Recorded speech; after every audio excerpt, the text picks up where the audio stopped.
Welcome to this Martin Luther King Jr. Day special edition of Hashtag She Talk. I'm Milani Kai, and who better to help celebrate the moment with us? She is, amongst many things, the youngest offspring of the late, great Dr. Luther King Jr. and Coretta Scott King. She is the CEO of the King Center, and she is a woman. I heard her say on social media that sometimes the king is a woman. I've been trying to say that forever. Dr. Bernice King. Thank you. I practiced that. It sounded better when you said it online. I saw you standing there looking all good. Sometimes the king is a woman, and you were like, oh, that's nice. Well, you know, the interesting thing is I have been under the name of Be a King on my Facebook page for I don't know how many years. But now that Woman is King has come out in the movie theaters, now people are getting it. I've been saying it all the time. I didn't get it until you said how it. How you saying that? Be a king. They said you're a queen. I said no. My name is Bernice. B-E. Middle name Albertine. A. Last name King. I like Be it. a king. I thought your social media people stole that from me because I had that in my mind and I saw it. I was like, wait, that's my thing. Though sometimes the woman is a king, and no, right. You did it. Somebody stole it. So let's transition back to, we're going to come forward in the present 2023, but let's go back first as we talk about the legacy of your parents, your father in particular. Let's go back to 1983. I still see this picture of then Ronald Reagan, who was, up until that time, against making your father's legacy into a holiday. I see your mom kind of standing over his right shoulder, and I have pondered this picture as he is signing into law the bill that's making your father's legacy a holiday. I have looked in your mother's face so many times and wondered what she was thinking, because it wasn't a smile of, this is great. It wasn't giddy. It was some type of pensive thought. So I've got to ask you that in 1983, what do you think your mother was thinking when she's looking down at Ronald Reagan signing Martin Luther King Jr. Day into a federal holiday? You know, my mother moved very strategically when she did a lot of things. And she knew with a sense of confidence that day would come, in spite of the resistance and in spite of President Reagan indicating that he would never sign it. And so I think for her, that was a moment of being, proud, not in a, arrogant kind of way, but like, thought you wasn't going to do it. Right, exactly. And I'm looking right at you, and you're doing it, because I knew this day was coming. Exactly, because if you look at it, I've studied it for years. But the question is, where did you get that from? What's that? The picture? The picture. Because it's such a historic observation, because I've never had that conversation with anybody but Delise. Well, and I said, just look at her picture. I may have said one or two other times. I said, look at her on that day. It's a little bit different. It certainly wasn't, oh my gosh, you see people clapping. It wasn't, yay, it's happened. I mean, she was obviously very glad that day had come. But it was one of those, and I'm watching right over it, watching you signing what you said you weren't going to sign. Yeah.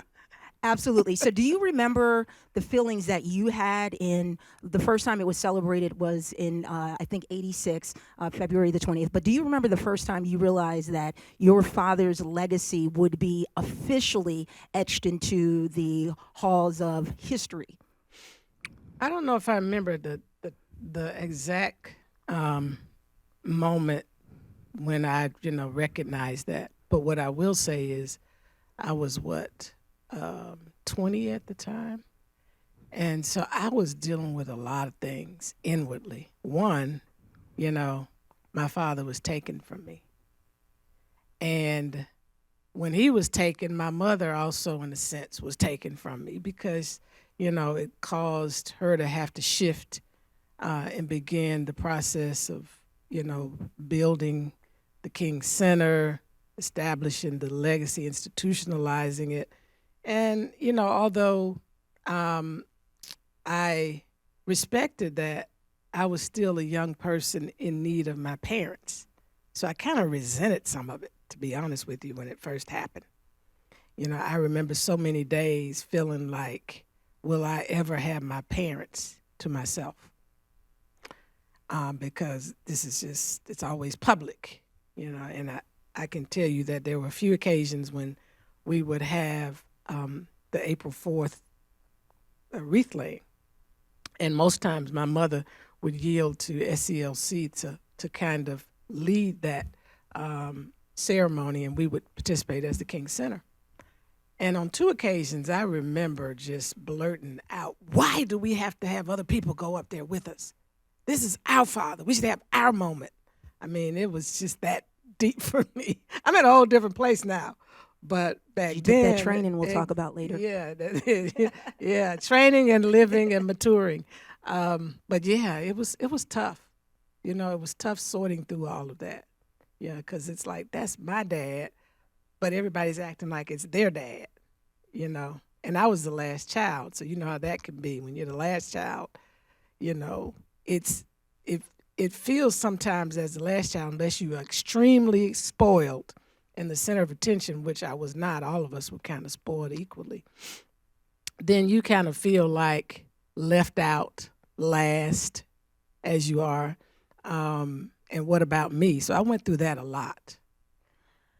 Let's talk about the moment that you told me the last time you were here. There was a moment that you had an aha moment, and it was overseas, that your parents, the global impact that your Right. parents had. Tell us about that moment. So I was in Moscow, Russia, and it was in 1985, right after I graduated from Spelman College, in the summer. I was attending a World Peace Festival representing the United States of America.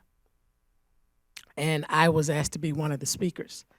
And so we would go to the stadium, nightly to some of, the events that were taking place.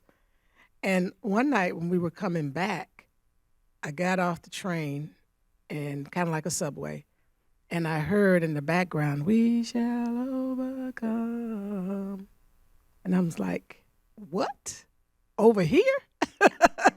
I said, oh my God, my parents, my dad, his legacy, his work is all the way over here. You can't escape it. Because again, what was I, about 21, 22, actually? It was that time in my life, I was really trying to escape all of this, because it was just too big, and I'm trying to find Bernice in the midst of it. Right. So yeah, but I realized at that point, woo, he whatever he did was very significant. And then we went to a church there, and afterwards met the pastor, and he said, I've met your mom and been to the King Center. It's like, what?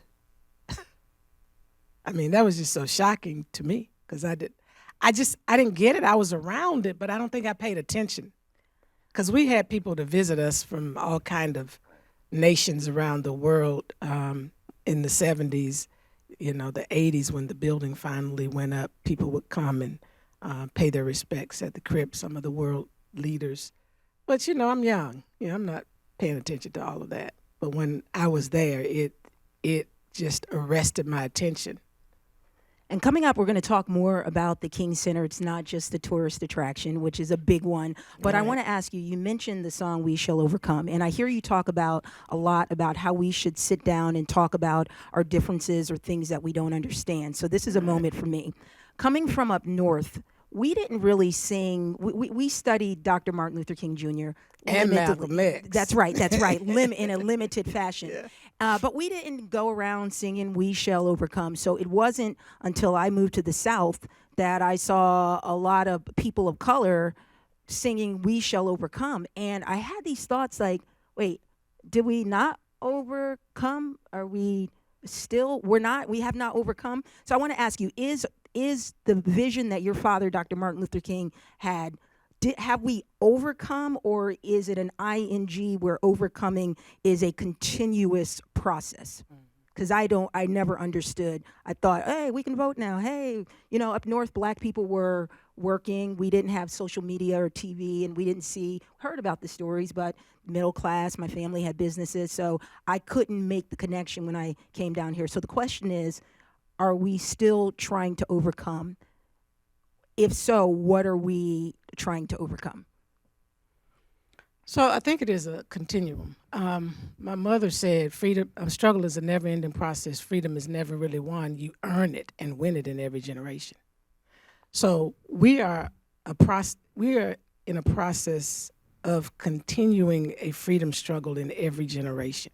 There are things that a previous generation, won, um, was able to, advance in, and it's now our turn. It's like the baton has been passed to our generation, and that you can actually be a part of two generations. I mean, you know, I'm not in this current youthful generation, but I am a part of the generation that they're growing up as youth. So I'm a part of helping this generation of young people make a contribution in our collective generation's responsibility. So I see a continuum. Obviously, there's so many things that we still have to overcome. We still have to face, and it's important because I think that every generation needs to be able to rise to an occasion. They need an assignment. I don't think anyone should be, and I'm not God, but I don't think anyone should be allowed to come to earth and not make a contribution. And so sometimes what we see as bad is actually an opportunity to turn things into good. And and so I try to look at life that way now. Yeah, it's really bad. It's really bad now. But I try to find a glimmer of hope in different things, whether it's, the good works that people are doing on an everyday basis, whether it's the fact that someone escaped something that could have been worse, and more importantly, something that my grandfather said to all of us when we went through all of our tragedies. My father assassinated when I was 5. My uncle found in his swimming pool. He did not drown. There was no water in his lungs when I was age 6. And he was like my surrogate father. Then my grandmother being shot in church when I was 11. And then a cousin just, dropping dead after jogging when I was 13. So all of this stuff, he would always say to us, be thankful for what you got left.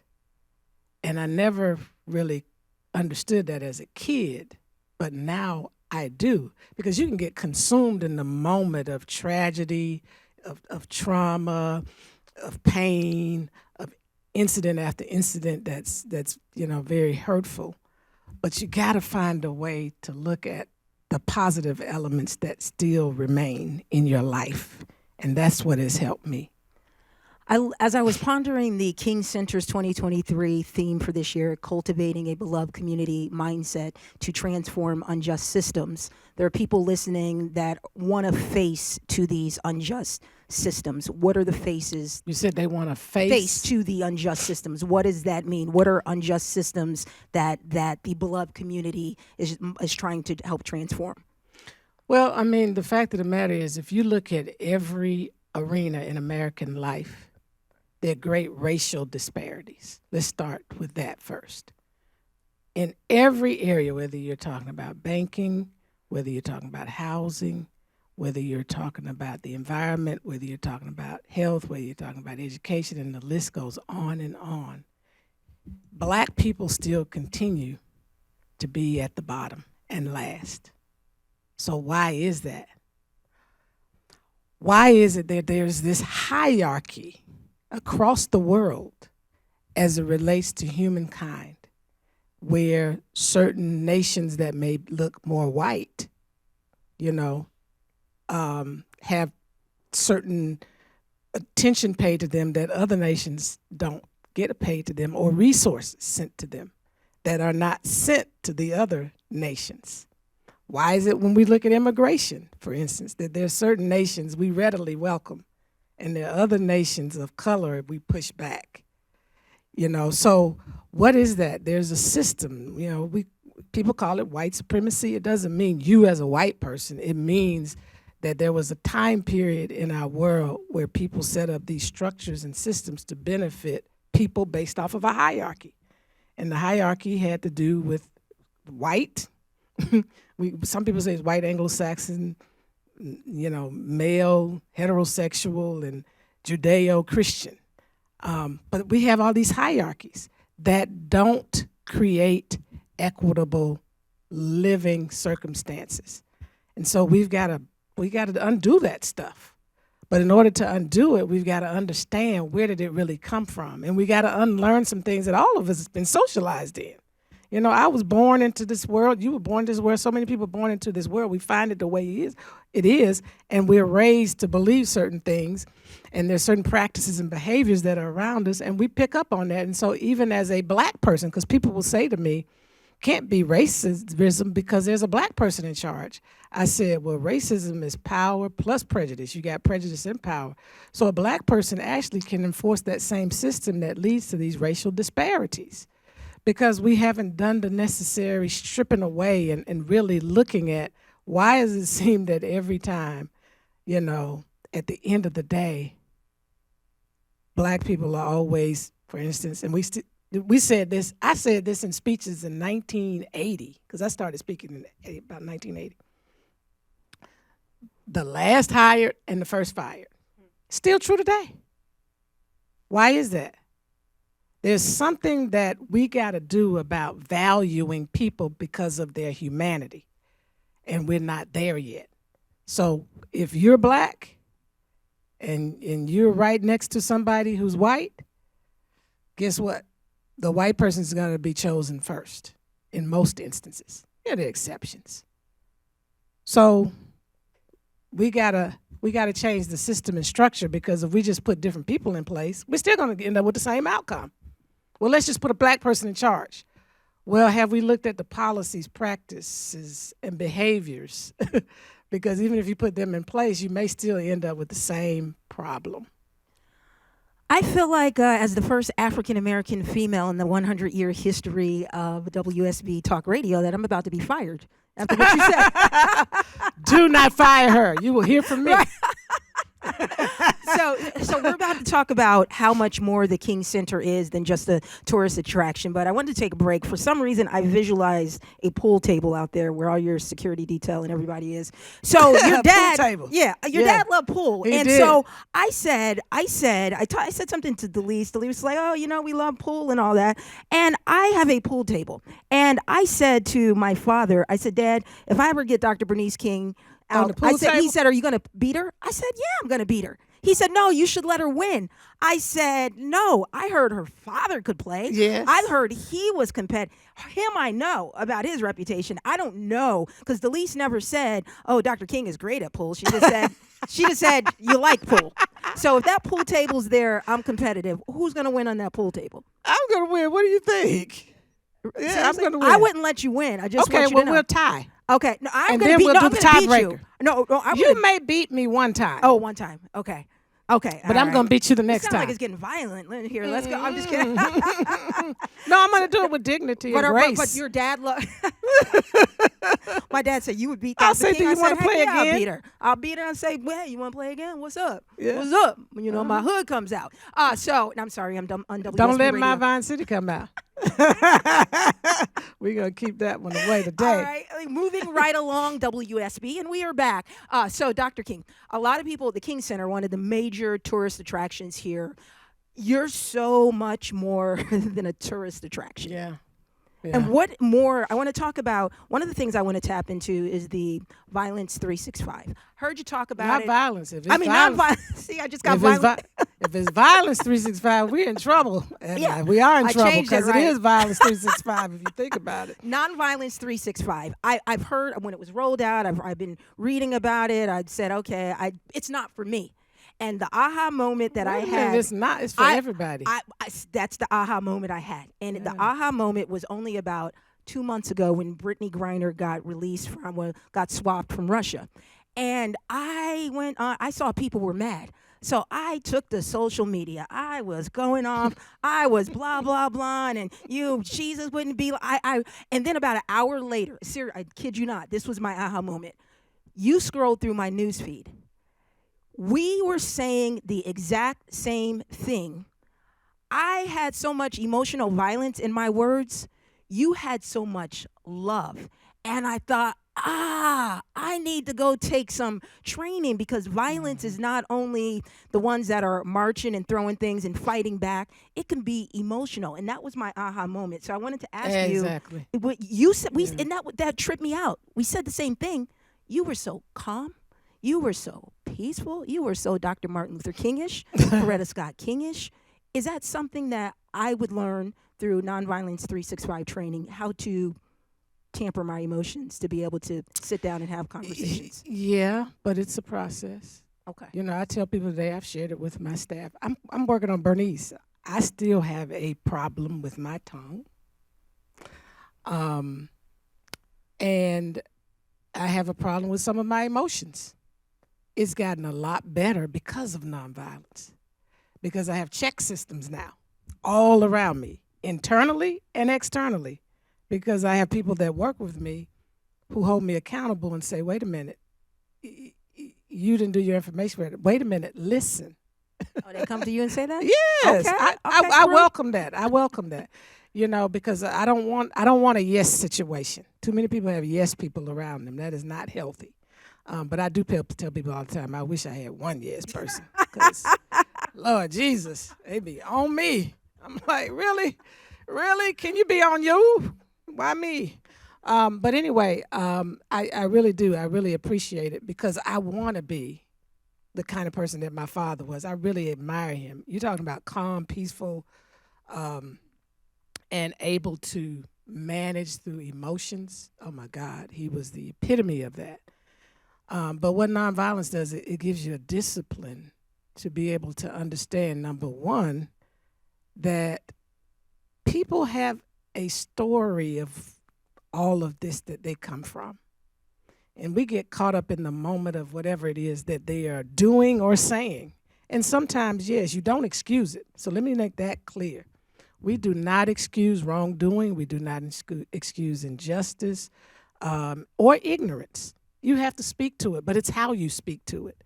You know, you don't want to strip people down, of their dignity, even though they're not acting in that way. You always want to leave people with their dignity. And that's what my father taught. That's what my mother taught. And not just taught, lived. And so I know that.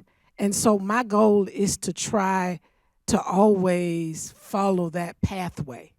Because what good does it do? I mean, it feels good in the moment. I got them told. They're straight. Oh, I'm not letting anybody because the mindset is you don't let anybody get over on you like that. So it's very egotistical. And we're all about winning in this world because especially in this country, it's about winning. But I believe we all should win. And so how can I humble myself enough so that I can bring to the equation a little bit of light to shine on the ugliness of what's happening? But if I'm just as ugly, that will never come out. And that's what nonviolence does, is it exposes where the wrong and what the evil is, and what the injustice is. But think about it. When you were a kid, you get into a fight, right? You didn't start the fight, but now you're fighting. What happens? We both end up in trouble because we're both in the fight. And sometimes, depending on what it is, nobody knows where the fight really started. So everybody's a part of the fight. So we have to learn the discipline of not doing that. And it's a descending spiral. I always ask people, especially in the area of, and when we're talking about creating a just society, how do you even get there if you're doing things that are unjust yourself? You know, you can't say, well, they've been unjust. Well, somebody's got to show another way if we're going to break out of it. And that's what Dr. King was doing. He was showing us another way because it's a descending spiral, tit for tat. We know all of this. I mean, it's nothing, that's so difficult. It's difficult to practice, but it's not difficult to understand. A descending spiral. Violence begets violence, whether it's verbal, whether it's emotional, whether it's mental, and even spiritual. There's no other way. So we teach it holistically. And that's why the Nonviolence 365 e-learning class is so important for the entire world. That's why we translate it into 6 languages and going to translate it into even more languages, because Daddy said it best in 1964 at his Nobel Peace Prize lecture. He said, I suggest that the philosophy and strategy of nonviolence immediately become a subject of study and serious experimentation in every field of human conflict, by no means excluding nations. He said that in 64 because he saw that we were on the precipice of moving towards more chaos in our world.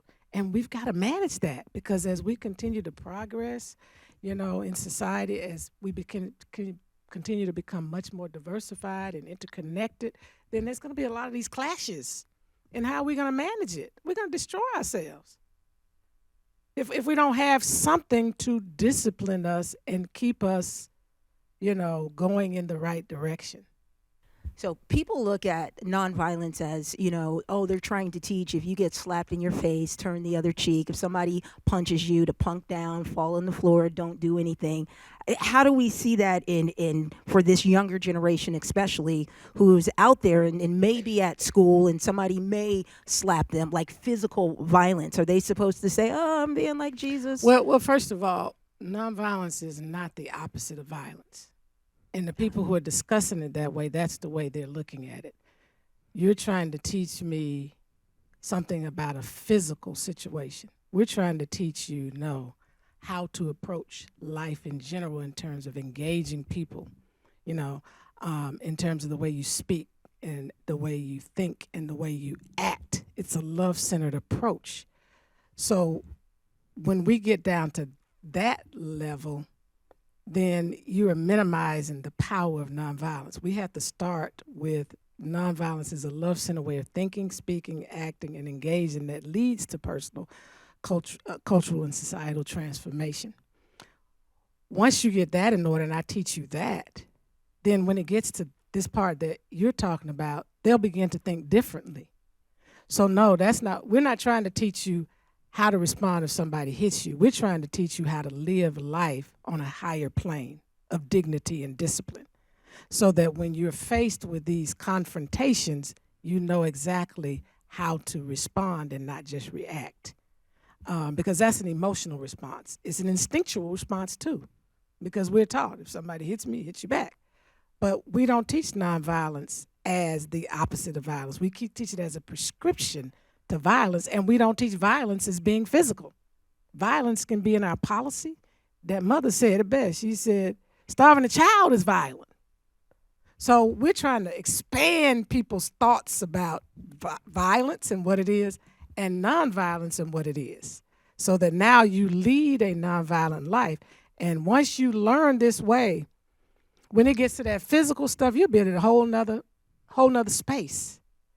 You may not even attract that anymore. I don't know. But yeah, it's just a whole nother way. My dad got hit. What did he do? He didn't hit the person back. Oh, He actually, they wanted to hit him back. The people right. that weren't with him, he said, no. Yeah. He wanted to know, is he all right? Oh, So he was a different person now. yeah. I'm not suggesting So I everybody was be saying, like Dr. King. if I did something right now, you would just I sit can't there say like, what they gonna do now. I can't say what they gonna do. I wouldn't do that. Though.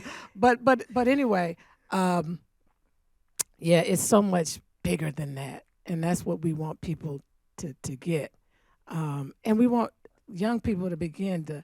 That's why we wrote this book. We want young people to know that it starts with them, that they can respond to different situations out of a love-centered place. They can set different atmospheres in order, even in their schools. Because just because somebody's being ugly, you don't have to be ugly back. You don't. Again, we got to give you a vision. If you don't have a vision, all kind of chaos erupts. If you walk with a certain vision, if your vision, like for us, the vision is the beloved community where injustice ceases and love prevails. If that's where I'm trying to get to, that's the mindset that I'm in. And then I understand the beloved community is about being other-centered. It's about understanding our interconnectedness. It's about being person-centered rather than profit-centered. If I have that kind of mindset going into a situation, I'm going to bring something different to the environment. I'm going to emit that. We are energy. So what energy are you bringing into a room? What energy are you bringing into your classroom, into your home, into your workplace? Because if you're bringing all of that negative thinking and low level, I call it low level thinking, where we start, thinking, bad things about people, and I can't stand them, and I hate them, and all that kind of stuff. I mean, it comes to you. You invite all of that. I know. That's why you're stepping on my toes right now. That's why I'm laughing. Right. Yeah.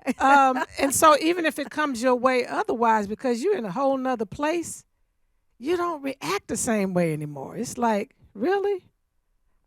Because now when things happen to me, I'm thinking, God, something's got to be going on with that person. Before it's like, you don't cross me that way. I'm like, look, I had to pray for that person, or I try to understand, because nonviolence is about understanding first and seeking to be understood. And I'm going to tell this real quick story about somebody, very powerful story. I heard it from someone else. And I'm just going to summarize it. A black girl was doing a campaign. She wanted to see the flag in Mississippi, the one changed because they had the Confederate symbols in it. So she started a campaign. She got a lot of threatening emails, etc. A white gentleman who knew her reached out to her and said, look, I don't want anything to happen to you. I'm concerned about it, but I don't agree with you. You know what she did? She didn't go into a tit for tat, trying to get him straight. She invited him to her home. They had a conversation outside. And the first question she asked him, like, what does the flag mean to you? And it was a sincere question. She really wanted to understand, why is this flag so important to you? And because she did that, it shifted everything for him. So now he wanted to know what it meant to her. It started something that day. Did he immediately go home and take down the one he had at his house? No. But over the course of time, he did, and joined her in the campaign. And last year, I think it was, Mississippi, through a process, ended up changing their flag. So everything may not happen quick. Anything good typically doesn't happen quick. You know what I'm saying? When we gain weight, which is not a good thing, it happens fast. When we lose weight, it takes a long time, and it is hard work. That's the universe. We got to accept that. So when we're talking about transforming these systems, when we're talking about, bringing more light into the world, it's going to take some time, some persistence, some vigilance, some diligence, and stick-to-itness. That's why when people say to me, nonviolence doesn't work, I laugh at them. Because I'm like, if you picked it up like an instrument that you were just trying to put together a table, it doesn't work. Nonviolence is an everyday application, and each day, you have to just apply it, and when you mess up, you have to get back up again, see where you messed up, what you skipped, what you didn't pay attention to, and keep doing it. And you have to stay at that level, because over time, that's what Daddy and them did. 382 days off of a bus. That's not what changed the situation with the buses. It was a Supreme Court decision. But what it did to those people is it gave them a sense of personal self-respect. They were able to lift their heads up and feel good about themselves now, and feel triumphant that I don't have to be treated this way. I don't care. And because they put that out in the universe, another plan was working. That's why we say the universe is on the side of justice. There were things happening behind the scenes while they were disciplining themselves daily, because they said, no, you're not. I don't care how long it takes. You're not going to treat me this way. Had they tried to short circuit it, and go through violence and everything, there would have been a lot of dead people. And guess what? Nothing would have changed. You're teaching it at an early age. When I first gave this book to my nephew, and you signed it, it starts with me, but you signed it, and he said, I thought she was a doctor, right? Because you just put Bernice King. I said, she is a doctor. She just probably didn't put it in that, but he loves this book. It starts with me, Dr. Bernice King, and Dr. Kimberly P. Johnson. And when he first started reading it to me, I thought it was it's a kid's book. It is a kid's book, but it's not a kid's book. It has the illustrations. It has the principles, I think, that the Be Love community is teaching. For instance, I will choose to be love.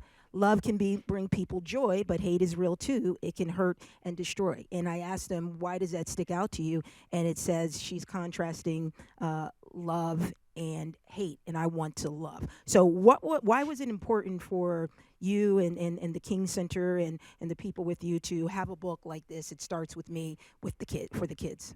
Well, because it does. It starts with that generation. We're talking about changing the world the way it is now, with all of the violence, with all of the hate, with all of the poverty, with all of the discrimination, with all of the nationalism. I mean, the list can go on and on. That generation can change things. That's why we start very early. That's why when my mother founded the King Center, she had an early learning center because she wanted children to be surrounded with adults who had been trained in nonviolence to set the right kind of atmosphere for their growth and development. And I remember Tavis Smiley had asked my mother a question. This was her last official public interview in 2005. And he said, well, Ms. King, with the Saddam Hussein's and the like in the world, do you think nonviolence will work? She said, absolutely. It will work yesterday, today, and forevermore. And she went on to say, if nonviolence was taught in that nation at an early age, we wouldn't have a Saddam Hussein. And that's what I'm on a mission to ensure that nonviolence is taught in schools across this nation, that there is a critical mass of people who know it and understand it enough to be practitioners in it. Because there's no way we're going to save our nation and this world and deal with all of these hosts of problems without a nonviolent framework. That's why we keep cycling. Had we followed Dr. King's model, plan, and blueprint and had people embrace the woman, Coretta Scott King, because sometimes the woman is a king, had they embraced her like a king, then we probably would have made much more progress because she was the one that continued a lot of that consistently and perpetually. But she was a woman, so it didn't get the same accolades at the time. But it's a different day now.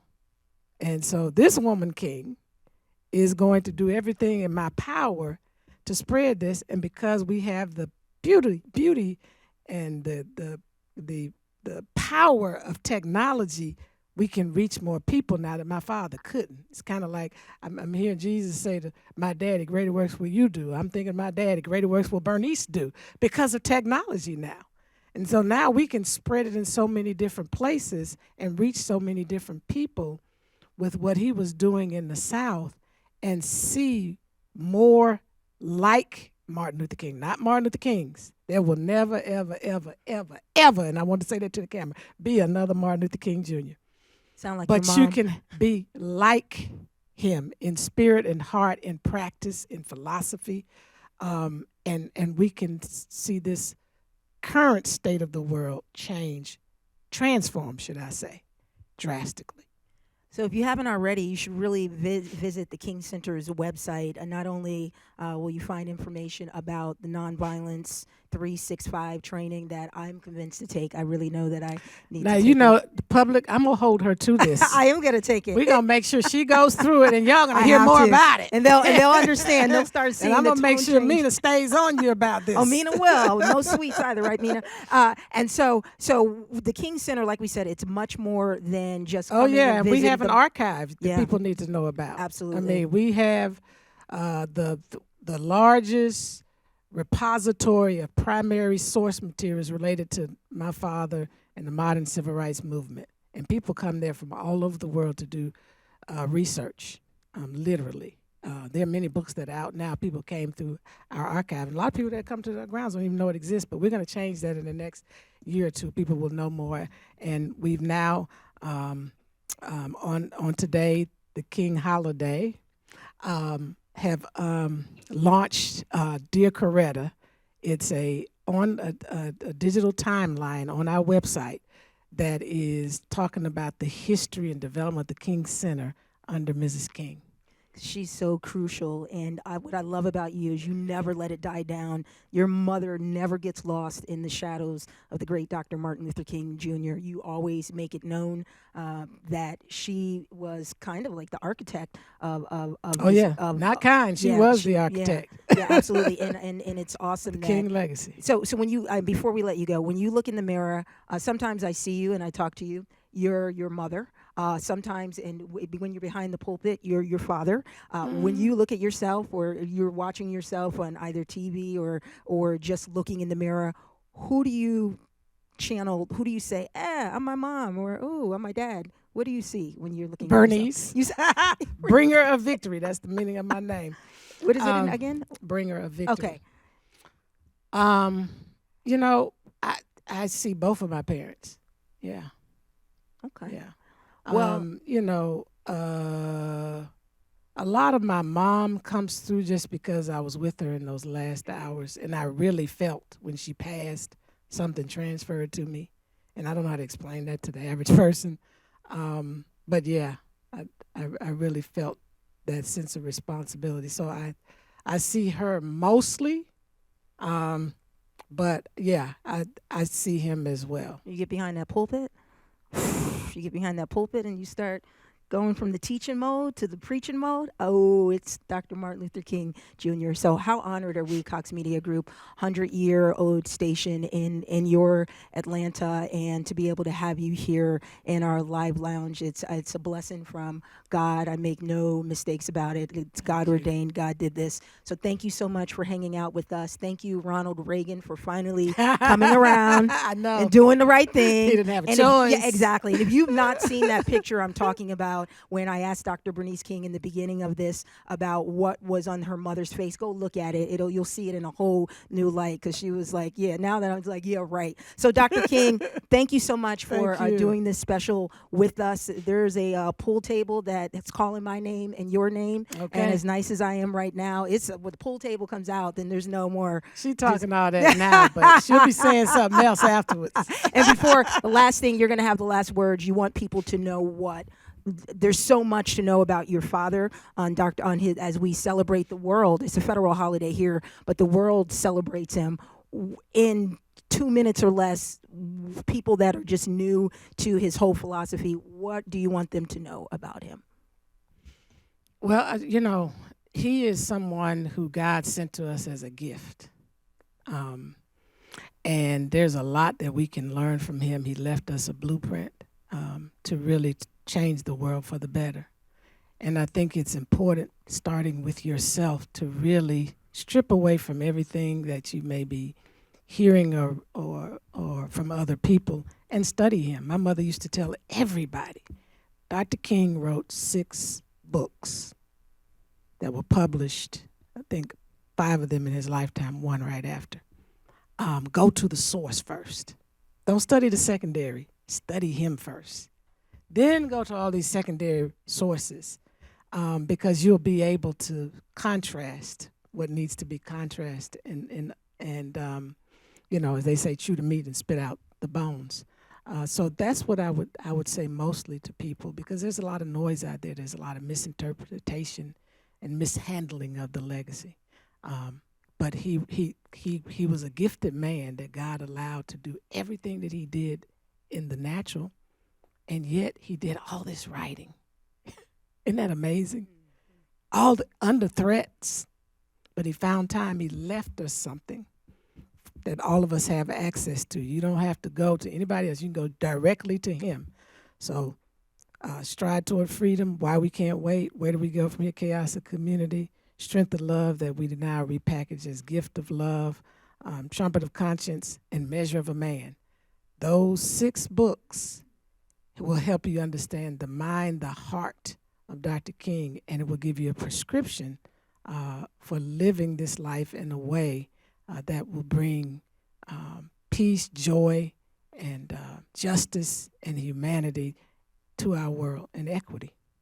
The Beloved community, it starts with me. Go to the kingcenter.org. Is that correct? That's kingcenter.org. Or they can come, if they're in Just Atlanta, they come can come through. to the bookstore. Come through if you're not in Atlanta, and also if you're not in Atlanta, also just take the Nonviolence 365 training. E-learning, yes. Yeah, e-learning. Online. It's a must. It's And it's online. self-paced, so you don't have Yeah. to rush yourself through it. You get a certificate at the end. And I'm It's- going to it's take worth it before I play Dr. King and pull, and just to, that's what I'm so going to she do. can so she can beat me with dignity. Right, there you go. It starts with me. Dr. King, thank you so much for coming. We appreciate it. Cox Media Group, we appreciate it. We don't take it for granted that you're sitting here with us today. Thank you. I appreciate it. Appreciate you all.